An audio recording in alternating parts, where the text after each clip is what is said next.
오늘 함께 은혜 받을 말씀은 마태복음, 누가복음 4장, 누가복음 4장을 제가 알려드렸나요? 누가복음 4장 1절에서 4절까지, 누가복음 4장 1절 4절까지 말씀을 함께 봉독합니다. 시작. 예수께서 성령의 충만함을 입어 요단 강에서 돌아오사 광야에서 40일 동안 성령에게 이끌리시며 마귀에게 시험을 받으시더라. 이 모든 날에 아무것도 잡수시지 아니하시니 날수가 다함에 줄이신지라. 마귀가 이르되 내가 만일 하나님의 아들이어든 이 돌들에게 명하여 떡이 되게 하라. 예수께서 대답하시되 기록된 바 사람이 떡으로만 살 것이 아니라 하였느니라. 아멘. 기도하겠습니다. 아버지 하나님, 주 앞에 나올 때에 감사의 고백과 함께 귀한 예물을 드렸습니다. 하나님, 감사 예물 드린 자들에게 복의 복을 더하여 주옵소서. 이 시간 하늘문을 열고 그들의 기도가 상납되게 하시고 하나님의 지혜와 계시와 능력과 치유와 온전케 하는 역사가 임하게 하여 주옵소서. 드린 손길마다 하나님의 역사하심을 간증하며 기뻐하는 모든 가족들 되게 하여 주옵소서. 아버지 하나님, 말씀을 듣습니다. 말씀 앞에 깨달을 수 있는 귀와 마음이 열리게 하시고 말씀 앞에 결단하여 순종하게 하시고 말씀이 생명만 되게 하여 주옵소서. 예수님의 이름으로 기도드립니다. 아멘. 제가 고향이 충청북도 음성인데 멀지 않지요. 제가 어릴 때 동네에 현수막이 걸릴 때가 있습니다. 그러면은 감곡 초등학교 30회 졸업생, 서울대학교 합격 이렇게 이제 쓰기도 하고, 김영기 씨 장남 사법고시 합격, 이런 것들이 이제 동네 여기에 붙어 있었는데 아마 용인 지역도 아마 그런 적이 있지 않겠나 생각이 듭니다. 그러면 이제 마을 잔치가 벌어지죠. 야, 언제 마을 잔치 한대? 그러면 이제 서울대를 갔거나 사법고시가 합격됐거나 그 마을에서 그 동네 그 집에서 이제 돼지 잡고 잔치가 벌어지죠. 그러면 아마 부모님도 신나고 마을 사람들도 축하하고 참 즐거운 자리가 됩니다. 마치 서울대 합격하고 시골에서 사법고시 배출되듯이 이스라엘 백성에게 아주 우리 집안의 자랑이고 우리 마을의 기쁨이다 라고 하는 행사가 하나 있었는데, 그게 뭐냐면 그 유명한 랍비의 제자가 되는 게 그래요. 랍비의 제자가 되는 게 쉽지가 않았습니다. 그래서 한 7살 때쯤에 1차 시험을 봐요. 그러면은 랍비가 되고자 하는 어린아이들, 주로 부모님의 열심으로 시키는 거죠. 글자를 배울 때부터 아주 모세오경을 거의 암송하다시피 합니다. 그러면은 한 7살 때쯤 되는 꼬마아이들이 모세오경을 암송하는 거예요. 그래서 머리 좋고 암송 잘하는 아이를 선별합니다. 그런 아이들을 훈련시켜요. 훈련 다 시키다가 한 14살쯤 되면 또다시 그들 중에 테스트를 봅니다. 그래서 그들 중에 질문도 하고 발표도 하고, 그래서 그 다음에 제자 후보를 뽑아요. 그러다가 또 얘가 한 20살쯤 되면 한 2명 정도 또는 3명 정도 랍비의 제자를 뽑습니다. 그래가지고 오랜 시간에 걸쳐서 랍비의 제자가 됐다라는 것만으로도 가문의 영광이고 마을의 잔치가 벌어지죠. 그래서 우리 동네에서 가장 존경받고 가장 똑똑한 그 랍비의 제자가 됐다는 것은 이 랍비를 잘 따라다니면 언젠가는 우리 아들도 랍비가 될 거라고 하는, 그러면 이스라엘 전역에서 인정받고 존경받고 그런 일종의 신분이 보장되는 그런 시대였습니다. 그래서 제자가 된다는 것, 마데테스라고 하는 제자가 된다는 것은 예수님의 제자 이전에 랍비야 제자가 된다, 이런 의미를 갖고 있죠. 그런데 어느 날 예수님께서 다 새롭게 등장하셨습니다. 근데 이분은 우리가 알고 있던 보통의 랍비와는 달라요. 야, 그 말씀이 얼마나 힘이 있는지, 이전에 랍비가 가르쳐주지 아니하는 하나님의 지혜, 하늘의 보화를 막 쏟아놓는데, 야, 달라. 우리가 알고 있는 서기관, 바리새인 그런 랍비와는 수준이 달라라고 하는 막 새로운 아주 신성, 아주 유명한 랍비가 뜬 거죠. 게다가 이분은 능력이 있어요. 말하면 치유가 되고 귀신이 물러가고 굉장한 랍비의 제자를 뽑는 거예요. 그런데 조건이 뭐 대단한 게 아니에요. 너 모세오경 암송해봐라 이런 것도 아니고, 어떤 집안이냐 묻는 것도 아니고, 어떤 면에서는 제자 같지 않은데 제자를 삼아요. 다만 조건이 있죠. 그 누구보다도, 집보다도, 직장보다도, 아비보다도, 어떤 것보다도 하나님, 예수님을 우선시하는 사람, 어떤 말씀하든지 그대로 순종하는 사람, 그런 사람을 제자를 뽑는데 12명의 제자가 뽑혔어요. 이들은요, 그 가장 최근 우리나라에서 가장 유명한 랍비이신 예수님의 제자가 됐다는 것만으로도 가슴 벅차고 인생을 투자할 만한 그런 사건이었어요. 근데 예수님이 그 제자들을 불러놓고 여러 가지 말씀하시지만 이전의 랍비와는 다른 한 가지를 말씀합니다. 당연히 제자의 축복이 있습니다. 예수님의 제자에는 능력이 전수가 되고, 가까이서 함께 먹고 자면서 하나님의 말씀을 가까이 듣는 것 말고 하나가 더 있는데, 누구든지 나를 따라오려거든 자기 십자가를 져야 된다. 쉽게 말하면 제자에게 고난을 얘기하는 거예요. 다른 랍비의 제자들한테는 고난을 얘기하지 않습니다. 너 이제 네 앞길 폈다. 이제 만사형통이다. 내 제자가 됐으니까 이제 복받을 일만 남았다. 이렇게 말하는데, 우리 예수님은 너에게 고난이 예비되었어. 이렇게 말하는 것을 보게 됩니다. 우리가 교회에서 신앙생활하면서 우리는 예수님의 제자야, 제자 훈련도 받고 제자가 되려는 그런 마음이 있습니다. 그렇지만 이 제자에는 다른 랍비나 다른 세상의 제자와 다르게 고난이라고 하는, 다른 세상에서 요구하지 아니하는 고난, 시험, 이런 것들이 있어요. 물론 하나님께서 감당할 만한 지혜와 능력을 주시지만 우리가 신앙생활 잘해도, 기도 열심히 해도, 성령 충만해도요, 우리가 고난을 받습니다. 시험을 받아요. 위기를 만납니다. 그래서 오늘 이 새벽에는 우리가 주의 말씀대로 살고 은혜 안에 살기를 원하지만 어쩔 수 없는 시험이 있어. 왜? 우리가 잘 되는 꼴을 보지 못하는 사탄이 가만히 있지 않아요. 어떻게든지 넘어뜨리려고 하고, 우리를 죽이려고 하고, 우리를 지옥 보내려고 하는 사탄이 틈을 노리고 있기 때문에 우리가 깨어있지 아니하고 준비하지 아니하면 이 사탄의 유혹과 시험을 이길 수 없다. 그래서 오늘은 우리가 제자라고 하는 것은 그 스승이신 예수님의 가르침만 받는 게 아니고 예수님의 삶을 살아요. 뭐라고 말씀하시는지 받아 적는 것이 아니라, 저 예수님은 뭐 하시지? 새벽에 기도하시는구나. 저 예수님 뭐 하시지? 병 고치는구나. 그래서 그 삶의 모습을 보고 그 삶을 따라가요. 그래서 제자는 지식만 배우는 게 아니고 그의 삶을 배우는 것이고, 스승의 삶을 재현하는 삶을 살게 됩니다.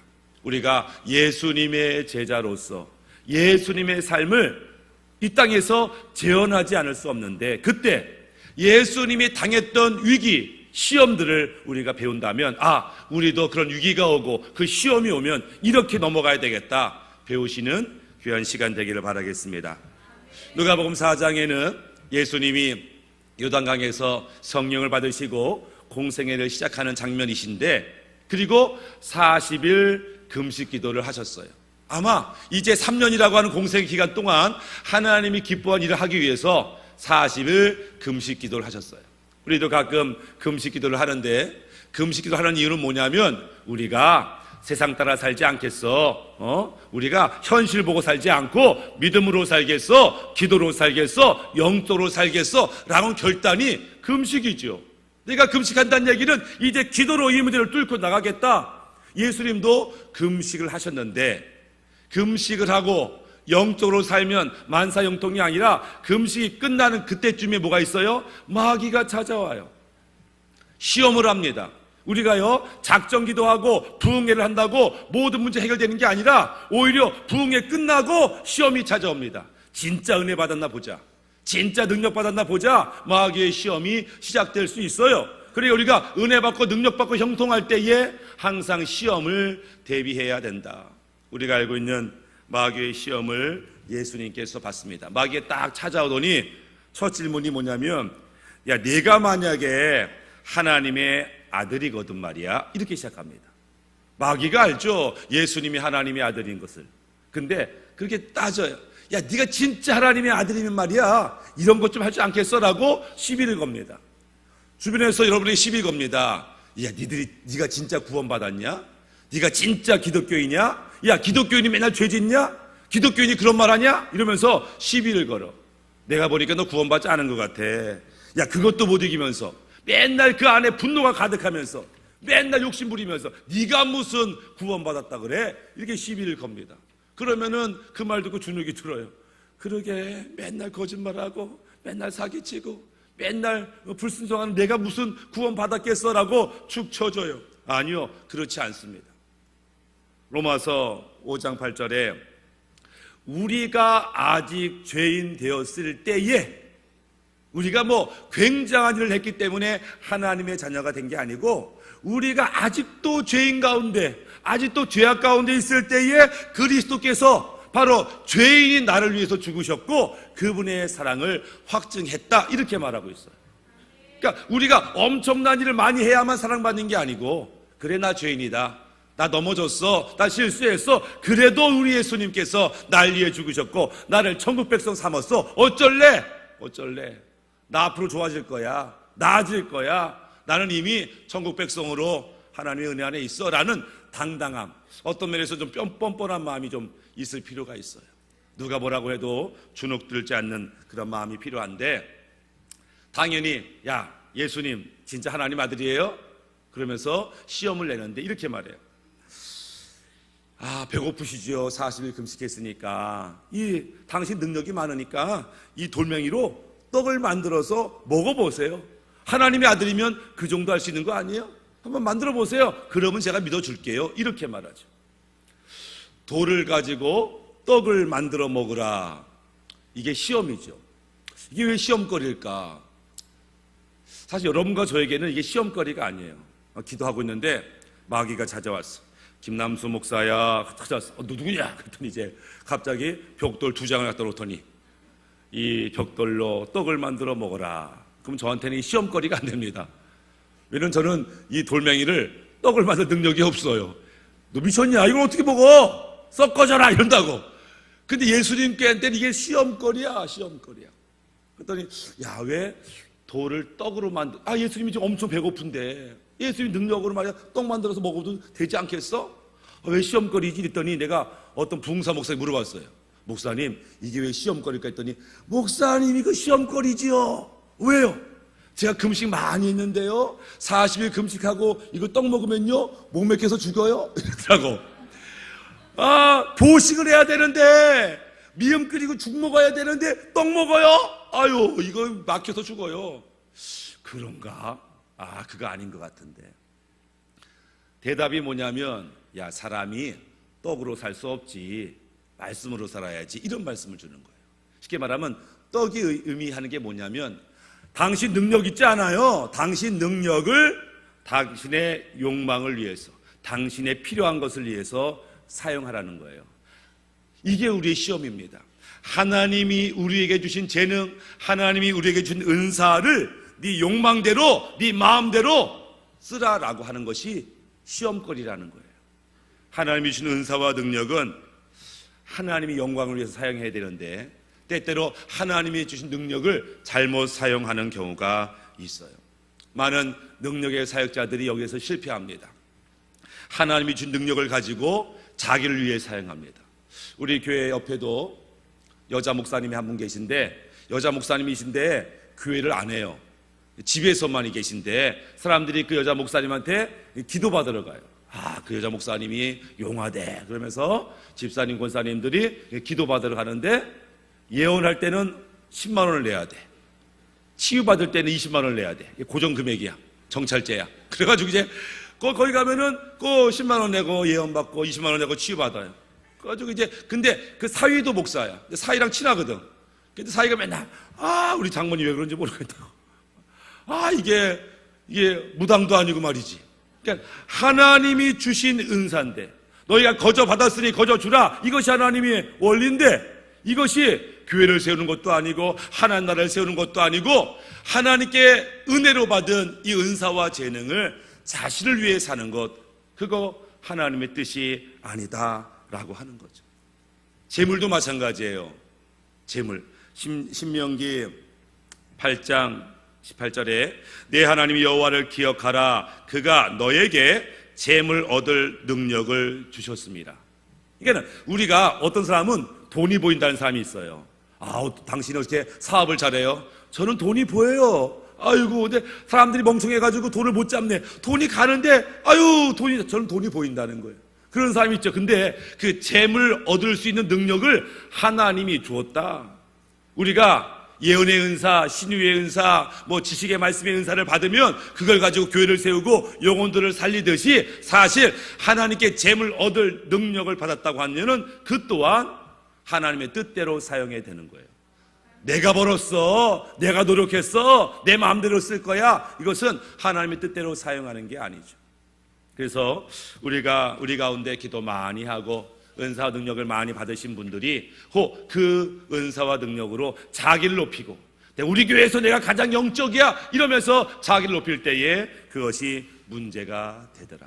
그래서 하나님께 받은 것은 하나님의 뜻대로 사용하는 것이 지혜롭다라고 하는 거죠. 두 번째 마귀의 테스트가 있는데 천하 만국을 보여주시는 거예요. 예수님께 딱 보여주시면서 이렇게 말하는 거죠. 사실 예수님 이 땅에, 이 세상에 왕으로 오신 거 아니에요? 어차피 모든 백성을 다 쓰고 싶은 거 아니에요? 알겠습니다. 저한테 절하면 다 줄게요. 다 줄게요. 사실 하나님께서 천지를 창조하시고 아담을 지으시면서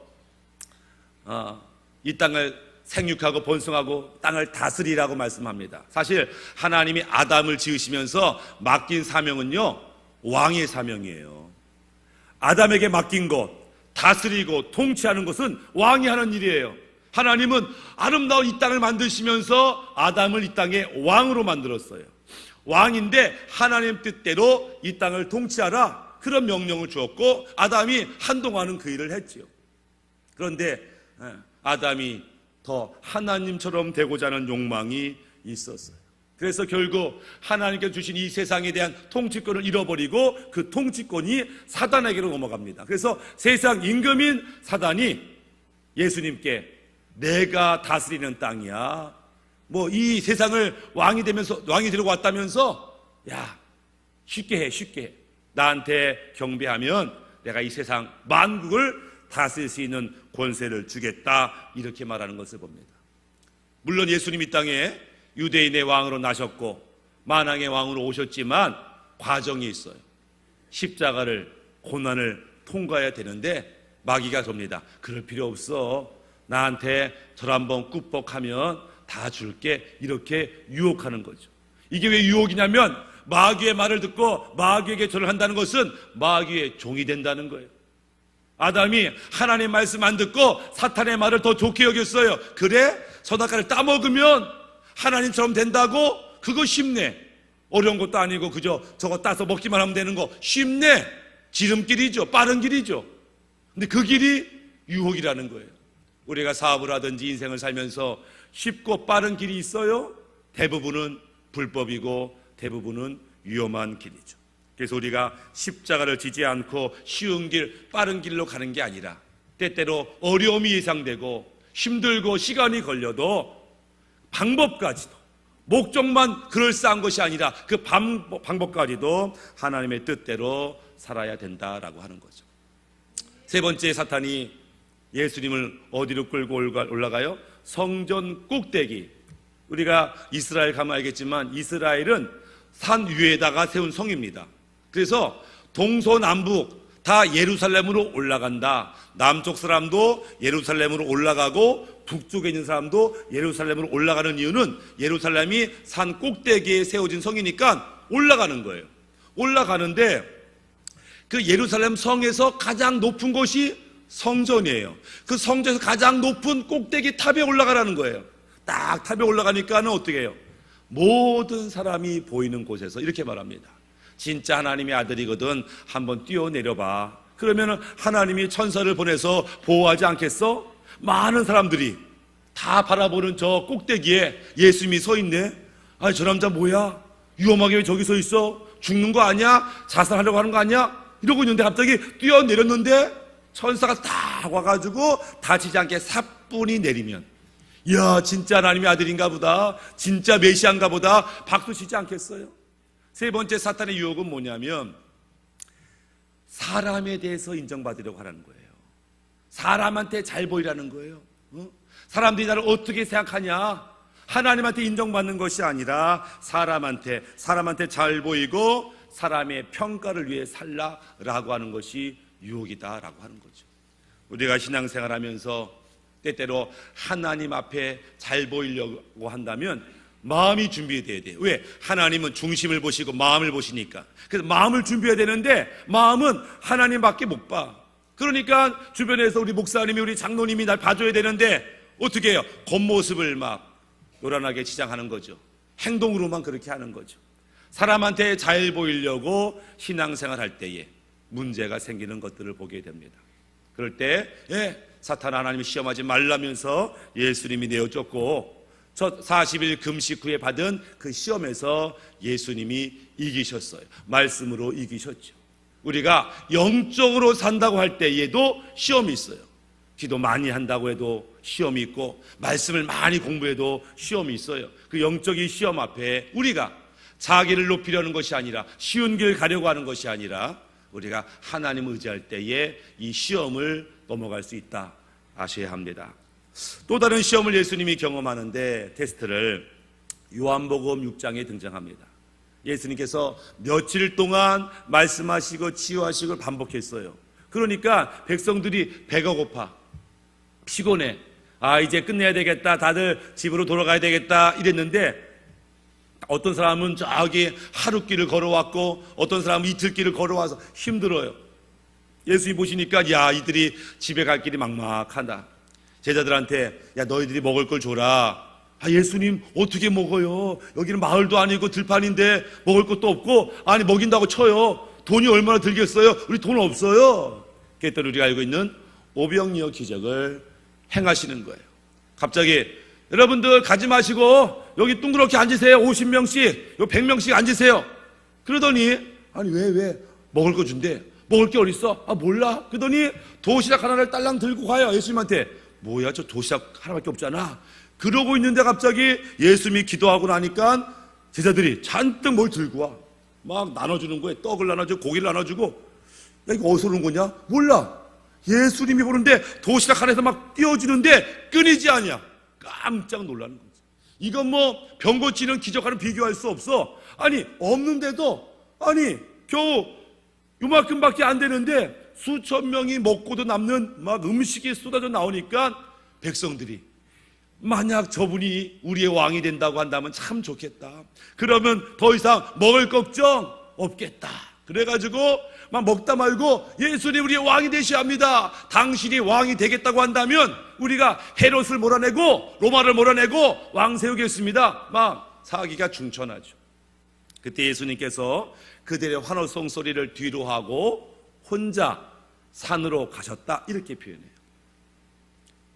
성공이라고 여기는, 많은 사람들이 칭찬하고 많은 사람이 감격하고 박수 보내는 그때에, 그렇지 내가 능력이 많아, 내가 너의 왕이지 이렇게 표현하지 아니하시고 그분이 환호하는 백성들을 뒤로 한 채 홀로 산으로 가셨다. 왜? 사람의 평가가 어떠하든지 관계없이 예수님은 하나님 뜻대로 살겠다. 산으로 간다는 것은 하나님 계신 곳으로 가겠다는 거예요. 하나님 뜻대로만 살겠다는 겁니다. 하나님 인도해 달라고 하는 것이죠. 그 성공에, 사람들의 박수에 마음 빼앗기지 않겠다라고 하는 거죠. 저희 교회에서도 새벽 기도를 하다 보면은 평상시 안 오는 성도들이 오잖아요. 새로운 성도들이 옵니다. 그거 막 살려달라고 기도하고 눈물 흘리고 기도하면 문제가 생겼나 보다, 어려움이 있나 보다. 그래서 열심히 기도해 주죠. 그럼 한참 기도하다 보면 이제 문제가 서서히 풀려요. 문제가 풀리면 어떻게 해요? 새벽 기도 안 나오죠. 사람들이 새벽 기도 나오는 이유는 문제가 있구나. 문제가 있을 때만 찾아. 문제가 없으면 더 이상 새벽 기도할 이유가 없지. 문제가 없는데 그리고 집으로 가요. 근데 이분이 사업이 점점점 잘 되면 새벽 기도만 안 나오는 게 아니라 주일도 가끔 빠집니다. 하나님이 주시는 응답이, 형통이 오히려 주님을 멀어지게 하는, 그래서 사실은 온전히 주 앞에 쓰임받지 않는, 온전히 주님의 마음을 갖고 있지 아니하면 그 성공이 재앙이 될 수 있어요. 차라리 성공하지 않았다고 한다면, 차라리 고난이 있었다고 한다면 계속 하나님 은혜 안에 있겠다고, 말씀 안에 있겠다고 부르짖으며 기도하면서 자기 영혼을 지켰을 텐데, 세상에서 잘 나가니까, 돈 많이 버니까, 인기를 얻으니까 신앙도 잃어버리는 자, 불쌍한 자죠. 그래서 우리의 또 다른 유혹은 뭐냐면, 우리가 성공했을 때가 사실 위기예요. 유혹이에요. 우리는 성공하면 무조건 하나님이 복 줬다 이렇게 말하는데 그렇지 않을 수 있어요. 때때로 하나님이 이렇게 복을 줬어요 라고 간증하시는 분들이 있어요. 이 간증이 오래 못 가요. 하나님이 이렇게 복 줬어요, 사업이 형통해요, 내 부자 됐어요, 뭐 했어요, 이런 분들이요 점점 내가 했어요, 내가 기도 많이 했어요, 내가 훨씬 많이 하니까 복 준 거예요, 자기를 높이다가 결국 한순간에 무너지는 것들을 보게 되죠. 오히려 어려울 때가 위기의 순간이 아니라 오히려 잘 나갈 때가 위기의 순간임을 우리가 알 필요가 있어요. 예수님이 또 다른 위기의 순간을 맞이하는데 그것은 예수님이 진리의 말씀을 선포하실 때, 요한복음 10장에 예수님에 대한 비밀을 알려줍니다. 본인이 하나님으로부터 왔고 본인이 메시아고 이 세상을 구원하러 왔다고 하는 사실을 딱 선포하는데, 그럴 때 많은 백성이 아멘 하고 받으면 좋겠는데 사람들이 시비를 걸어요. 잠잠하도다, 신성모독하는구나, 네가 어떻게 하나님의 아들일 수 있냐라면서 돌을 들어서 예수님을 죽이려고 해요. 예수님이 지금 거짓말하는 게 아니에요. 참말을 하고 진리를 말하는데 어둠 속에 있는 자들이 그거 알아보지 못하고 오히려 예수님을 죽이려고 하는, 진리를 선포했으면 그 진리가 그들을 살리면 좋은데 마음밭이 준비되지 않은 그들은 오히려 예수를 죽이려고 하더라. 우리가 증거하는 복음이 사실이에요. 이런 거죠. 근데 사실인데 그 사실의 진리가 힘이 없어. 저희가 우리 동네에도 지하철역이 있어서 가끔 차를 놓고 지하철 타고 오면은 지하철역 앞에서 전도하시는 교회가 있어요. 성도들이 있어요. 딱 오면요, 예수 믿으세요 이렇게 주잖아요, 전도지를. 근데 얼굴은요 죽을 상이야. 예수 믿으세요, 예수 믿으세요 이러는데 그 얼굴 보면 예수 믿고 싶지 않아. 아니 웃으면서 야 너 내 안에 평강 있어, 너 아니야? 기쁨 있어, 응답 있어, 할렐루야, 예수 믿고 복 받아라 이러면은 도대체 예수가 누구길래 저렇게 기쁘고 즐거워? 이게 궁금할 텐데, 예수 믿으세요, 믿든지 말든지 알아서 하세요, 이런 걸. 이러니 뭐 오히려 생명의 말씀, 진리의 말씀을 선포하는데 마치 가짜를 하듯이 예수 믿으세요 이런다고. 오히려 사기꾼들이 담대하게 막 거짓말을 섞어가면서 하잖아요. 근데 우리가 하나님의 복음을 증거할 때 담대할 필요가 있다. 물론 세상 사람들이 조롱하겠죠, 오해하죠, 우리를 핍박합니다. 주눅들 필요가 없어요. 복음이 뭐냐? 이 복음이라고 하는 헬라어 에반겔리온이라는 단어가 있습니다. 이제 에반겔리온이라고 하는 복음이라는 단어를 신약 성경에 쓸 때, 이 하나님의 복음과 가장 합당한 단어가 뭘까를 찾았어요. 헬라어 중에서. 그 중에서 요거를 복음이라고 표현하면 좋겠다. 그래서 에반겔리온을 복음이라고 설명합니다.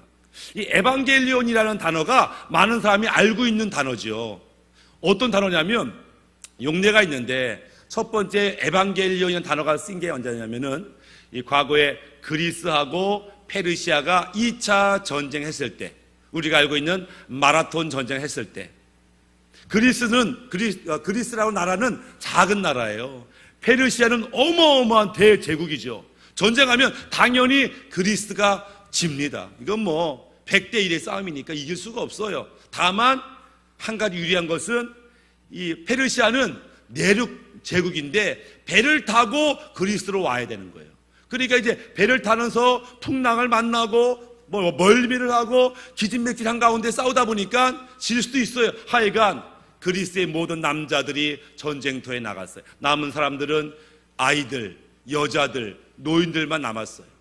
전쟁을 기다립니다. 만약에 우리 그리스 남자가 다 죽고 아버지가 죽고 남편이 죽고 아들이 죽으면 우리 살 소망 없다, 괜히 나라 빼앗기고 욕 보이느니 만약에 우리가 지면 이 절벽에서 뛰어내려 다 죽자, 그렇게 합의를 보고 노인과 아이와 여자들이 그 승리의 소식만 기다리고 있었어요. 만약에 지면, 만약에 페르시아 군대가 오면은 절벽에서 뛰어내려 죽을 마음을 하고 있었어요. 그때에 한 병사가 뛰어옵니다. 42.195km를 뛰어옵니다. 그러면서 뭐라고 말해요? 우리가 이겼습니다 라고 말하는 승리의 전령을 에반겔리온 제스타이다 이렇게 불려요. 승리의 소식을 전하는 자. 그래서 이 기쁨, 승리의 소식, 이것이 이제 에반겔리온입니다. 또 다른 단어가 한 번 더 쓰였는데 그것은 뭐냐면 옛날 전쟁이 벌어질 때에 지금처럼 뭐 무전기를 쓰고 전화를 해서 야, 몇 월 며칠 3시에 비행기 폭격해 이럴 수가 없잖아요. 그러니까 미리 전략을 짜고 미리 군사들한테 명령을 지시해야 돼요. 근데 만약에 이 전령이 이 명령서를 가져가다가 만약에 뺏겼다, 큰일 나는 거예요. 야, 너 몇 월 며칠 매복해 있다가 어디 공격해 라고 하는 명령서가 발각이 되면 거기 매복자는 다 죽는 거예요. 그러니까 아주 이 명령서가 치밀하게 전달돼야 되는데 그래도 이걸 빼앗기면 위험한 거예요. 그래서 왕이 머리를 씁니다. 어떻게 머리를 쓰냐면은 병사 중에서 몸이 날쌘 사람을 선택해요. 일로 와라. 그리고 걔의 머리를 빡빡 밉니다. 밀고요, 머리에다가 문신을 새겨요. 몇 월 며칠 어디 공격 이렇게 문신을 새겨가지고 머리가 길어요. 한 3개월쯤 기르면은 개나리 벗집 하나 주고 가라고 합니다. 걸려도 아무것도 없네 통과 이런다고.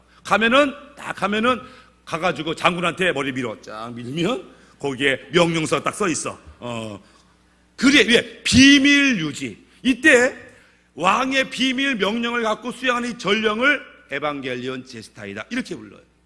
그래서 복음이란 단어는 어떤 의미가 있냐면 승리의 소식, 죄와 사망과 사탄을 이겼다, 이젠 더 이상 죄의 종이 아니라 하나님의 자녀가 되었다라고 하는 승리의 소식뿐만 아니라 하나님의 비밀 명령이에요. 왕의 명령이에요. 우리가 어명이여 라고 말하면 그 말 앞에 순종하는 것처럼 승리의 소식이면서 또한 왕의 명령인 이것을 우리가 이 땅에 선포하고 증거해야 되는 사명이 우리 안에 있어요. 비록 사람들이 비웃고 사람들이 싫다고 하고 짜증내고, 그래서 어떤 성도는 제가 잘못한 것도 없고 괜히 그냥 전도하다 욕만 먹고 체면 상해, 그렇죠? 자존심 구기잖아요. 아니요, 이것이 하나님의 명령이고 이것이 사람들을 살리는, 비록 어려움이 있더라도 담대하게 복음을 증거하는 것이 시험을 이기는 방법이다라고 하는 거죠. 예수님이 또 다른 위기를 한 번 더 맞이합니다. 그것은 누가복음 22장에 등장하는 예수님이 십자가를 지기 직전 겟세마네 동산에서 기도할 때입니다. 기도할 때 예수님이 제자들 보고 야, 너희 내 마음이 죽게 되었으니까 너희도 좀 기도 좀 해라 라고 이제 산에 올라가서 한참을 땀방울이 빗방울이 들어 기도 막 하셨어요. 그리고 기도가 내려오니까 제자들이 자요. 깨웠어요. 야, 지금이 잘 때냐? 깨워 기도할 때지? 깨우십니다. 아유, 죄송합니다. 기도하겠습니다. 또 한참을 올라가서 기도합니다. 기도 내용은 뭐냐면 아버지 하나님, 할 수만 있으면 이 포도주 잔, 이 십자가의 잔을 좀 피했으면 좋겠습니다 라고 하는 내용이었어요. 왜 예수님이 이 십자가를 피하려고 했을까? 어떤 사람은 야, 예수님이 사람인지라 십자가가 무서워서 그랬겠지. 아니요, 그것 때문이 아닙니다. 예수님은 태어날 때부터 십자가를 지러 오셨어요. 공생에 시작할 때부터 십자가로 달려간 겁니다. 그리고 마지막에 와서 무서워가지고 하나님 싫어요 그러는 게 아니에요. 예수님이 마지막 예루살렘을 방문하시면서 예루살렘아 예루살렘아, 암탉이 그 새끼를 모음같이 내가 너희를 모았고 너희를 사랑했건만 너희가 하나님을 거부하고 말씀을 거절함으로 말미암아 심판이 예언됐다고 주님이 눈물을 흘리셔요. 예수님이 왜 십자가를 거부하시냐면 예수님이 유대인의 목소리 십자가에 못 박아라 라고 유대인 자기 백성을 위해서 십자가에 달려 돌아가시면 하나님의 아들을 죽인 그 저주가 그 백성에게 임해요. 백성들이 뭐라고 그래요? 빌라도가 내가 보니까 죄가 없어, 죽일 죄가 아니거든, 때려서 풀어주자. 아닙니다, 그의 죄를 나와 우리 자손이 받겠습니다, 죽여주세요 이렇게 말한다. 즉 예수님을 죽이면 예수님을 죽인 그 피값을 유대인들이 받는 거예요. 몇천 년에 걸쳐서 고통을 받는 것을 예수님이 아시는 거죠. 불쌍히 여기시는 거예요. 이제 이 성전이 무너지고 피 흘리며 고통받을 때를 아시는 거예요. 할 수만 있으면 그 사랑하는 자들이 그렇게 되기를 원치 않으셨죠. 그래서 주님, 이 십자가를 안 받으면 안 됩니까? 라고 기도하는 것은 십자가 무서워서가 아니죠. 우리가 예수님을 보시지만 예수님의 말씀, 예수님의 뜻이 한 번도 안 좋은 적이 없어요. 예수님의 뜻은 항상 좋으셨어요. 예수님의 뜻은 항상 옳았어요. 그럼에도 불구하고 예수님의 뜻과 아버지 하나님의 뜻이 충돌을 맞이하는 거예요. 그럴 때 예수님의 뜻도 좋은 거죠. 자기 백성을 사랑한 나머지. 그럴지라도 아버지 하나님 뜻보다는 앞설 수 없었기 때문에, 알겠습니다, 나의 원대로 되지 아니하고 아버지 하나님의 뜻대로 되기를 원합니다. 이것이 예수님의 기도였죠. 많은 성도들이 하나님을 이겨먹는 성도가 있어요. 하나님을 이겨먹어요. 하나님이 그렇게 하지 말아야지, 싫어요, 화가 난단 말이에요, 막 감정으로 하나님을 이겨먹어요. 하나님께 순종하지 않습니다. 끝까지 고집 부려요. 하나님을 이겨먹는 성도들이 있어요.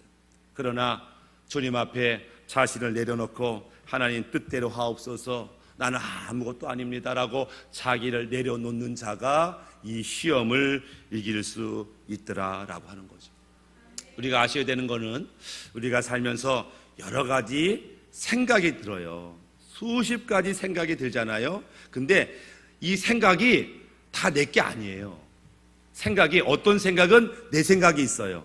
내가 배우고 내가 알고 경험을 통해서 나오는 생각이 있어요. 근데 어떤 생각은 내 생각이 아니라 마귀의 생각이 있어요. 마귀가 가룟 유다에게 예수를 팔려는 생각을 넣었더라. 그러니까 갑자기 가룟 유다가 에이, 차라리 예수를 팔아먹을까? 라는 생각은 원래는 가룟 유다의 생각이 아니고 마귀가 그 생각을 집어넣었어요. 근데 마치 자기 생각처럼 생각하는 거죠. 그래, 차라리 예수를 팔아먹자. 또 다른 생각이 있어요. 하나님의 생각이 있어요. 갑자기 엘리베이터에서 전도할까? 오늘 기도할까? 오늘 일찍 가서 예배드릴까? 이런 자기 생각이 아닌 성령의 생각이 있어요. 그러니까는 내 생각이라고 다 내 게 아니에요. 분별할 수 있어야 돼요. 마귀의 생각이네. 예수의 이름으로 이 생각들 소멸되라, 사라져라, 내쳐야 되는 것이고, 갑자기 하나님의 생각이라면 아멘, 그렇게 하겠습니다 하고 순종해야 되는 거죠. 생각이라 다 내 것이 아닙니다. 분별할 수 있어야 되고, 결국 하나님의 뜻대로, 하나님의 말씀대로 사는 자가 하나님이 원하시는 자다. 우리가 신앙생활 할 때에 문제가 있습니다. 위기가 있고 시험이 있어요. 없을 수가 없어요. 어쩌면 은혜 받고 돌아가는 그 길에 시험이 있어요. 저희 교회 앞에, 저희 교회가, 교회 주변으로 큰 교회가 한 4개 있어요. 큰 교회, 유명한 교회가 있어요.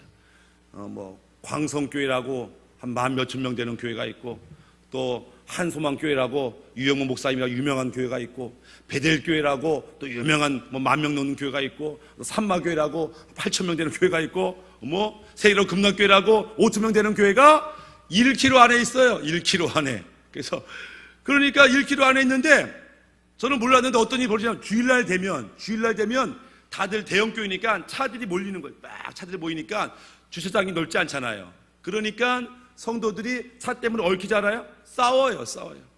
그러니까는 은혜 받고 와서 어떤 놈이 차 댔어, 멱살 잡고 싸워요. 그래서 이런 대형교회 주차관리 오늘 누가 하냐? 해병전우회가 합니다. 해병전우회가 아니면 주차관리를 할 수 없어요. 그래서 그렇지 않으면 이게 싸우는 거예요. 그러니까 아무리 은혜 받아도 차 빼다가 싸우고 막 그럴 수 있어요. 우리가 부흥의 기간 은혜 받아도요, 유혹이 있고 시험이 있어요. 그때 감정대로 내 생각대로 판단할 것이 아니라 하나님의 뜻대로 이 시험을 이겨야 돼요. 사실 이 테스트라는 게 2가지 의미가 있잖아요. 시험이라는 게 하나는 유혹이라는 게 있어요. 템테이션. 그래서 시험은 유혹이에요. 유혹은 마귀가 주는 겁니다. 목적은 그를 끌어내리고 그를 죽이는 게 목적이에요. 근데 시험이 또 다른 의미가 있어요. 테스트. 그것은 정말로 실력이 어느 정도 되는지 보자. 실력이 되면 올라가는 거예요. 실력이 되면 상을 받는 거예요. 하나님이 테스트합니다. 진짜 축복을 예비해 놓고 이 축복을 받을 준비가 됐는지 한번 테스트 해보겠다. 어유, 얘가 실력이 좋네. 그러면 하나님의 축복을 주는 거예요. 우리가 시험과 위기가 사실은 하나님의 축복과 하나님의 형통을 경험할 수 있는 기회예요. 그때 어떤 말을 하고 어떤 행동을 하느냐가 중요하죠. 바라기는 상황과 현실이 어려워졌다고 그게 죽을 것이 아니고 그때가 진짜 영적인 복을 받을 때다. 이것을 깨닫고 기도하는 우리 모두가 되기를 바라겠습니다.